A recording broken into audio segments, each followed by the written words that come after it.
Hello friends, welcome back to meet ted Tamil. இன்றைக்கி நம்ம பார்க்க போகிறது ஏஜிங் ஜெரண்டாலஜியில் பார்ட் 3 மஸ்குலோஸ்கெலிட்டல் சிஸ்டம். ரொம்ப இம்பார்ட்டன்ட் சிஸ்டம் இந்த மஸ்குலோஸ்கெலிட்டல் சிஸ்டம். இந்த சிஸ்டம் மட்டும் இல்லைனா நம்மளால் எந்த ஒரு வேலையுமே செய்ய முடியாது. வாங்க வீடியோக்குள்ளே போகலாம். ஓகே, இப்போது மஸ்குலோஸ்கெலிட்டல் சிஸ்டமில் ஏஜ் ஆனதுக்கப்புறம் என்னென்ன சேஞ்சஸ் நடக்குதுன்னு பார்க்கலாம். ஃபஸ்ட்டு அவங்களோட மசில் மாஸ் எல்லாம் டிக்ரீஸ் ஆகிடும். ஸோ மசில் மாஸ் ஒழுங்காக இல்லைன்னா அவங்களுக்கு ஸ்ட்ரென்த் இருக்காது. ஸோ அவங்களால ஒழுங்காக எந்த ஒரு ஆக்டிவிட்டீஸுமே ஸ்ட்ரென்த்தாக பண்ண முடியாது, அடல்ட் பண்ணுற மாதிரி.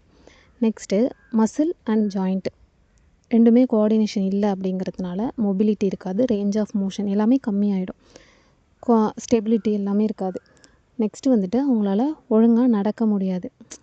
நம்ம நார்மலாக நடக்கிறத விட ஒரு மாதிரி நடப்பாங்க. எப்படின்னா நம்ம லாங்காக ஃபீட் எடுத்து வைக்கிறோமா, அவங்க பக்கத்துலேயே ஸ்டெப் எடுத்து வைப்பாங்க. கொஞ்சம் வைடர் பேஸ் தேவைப்படும் அவங்களுக்கு சப்போர்ட்டுக்காக. இப்படி தான் நடப்பாங்க ஏஜ் ஆனவங்க. நெக்ஸ்ட்டு அவங்களோட போஸ்டர் பார்க்கும்போது ஒரு 40 ஏஜ் பீப்புள் இருக்க மாதிரி 60-70 இயர்ஸில் அவங்களால ஒழுங்காக நிற்க முடியாது. அவங்களோட ஹைட்லாம் அப்படி இருக்காது. நான் ஒரு இமேஜ் போட்டிருக்கேன், அதை பார்த்தா அவங்களுக்கு புரியும். 40 இயர்ஸில் இருக்கிற ஒரு பர்சனோட ஹைட்டையும் அவங்க 60s 70s எப்படி இருக்காங்கன்னு பாருங்கள். ஹைட்டு கம்மியாக இருக்கும். ப்ளஸ் அவங்களோட அப்பர் தொராசிக் வெர்டிப்ரே எல்லாமே பின்னாடி பக்கம் கொஞ்சம் வளைஞ்சிருக்கிறதுனால முதுகு கூன் விழுந்த மாதிரி இருக்கும். அதை டவகர் ஹம்ப் அப்படின்னு சொல்லுவாங்க. நெக்ஸ்ட்டு அவங்களோட போன்ஸுக்கெல்லாம் தேவையான கால்சியமெல்லாம் ஒன்றும் கிடைக்காது, இல்லை இருக்கிறது ஒழுங்காக அதோட வேலையை செய்யாது. அப்படி இருக்கும்போது டீமினரலைசேஷன் ஆகிடும். அப்போ ஈஸியாக உடையிறதுக்கு சான்ஸ் இருக்குது. எதனால் அப்படிலாம் வருது அப்படின்னு பார்த்தோன்னா, ஒன்று ஒழுங்காக சாப்பிட மாட்டாங்க, இன்னொன்று ஒரே இடத்துலையே படுத்திருப்பாங்க. அப்படி இருக்கும்போது இருக்கிறது யூஸ் ஆகாது. ப்ளஸ் போஸ்ட் மெனோபாசல் விமனுக்கு ஈஸ்ட்ரோஜனுங்கிற ஒரு ஹார்மோன் இருக்கும். அது போனுக்கு மினரலைசேஷனுக்கு கரெக்டாக ஹெல்ப் பண்ணும்.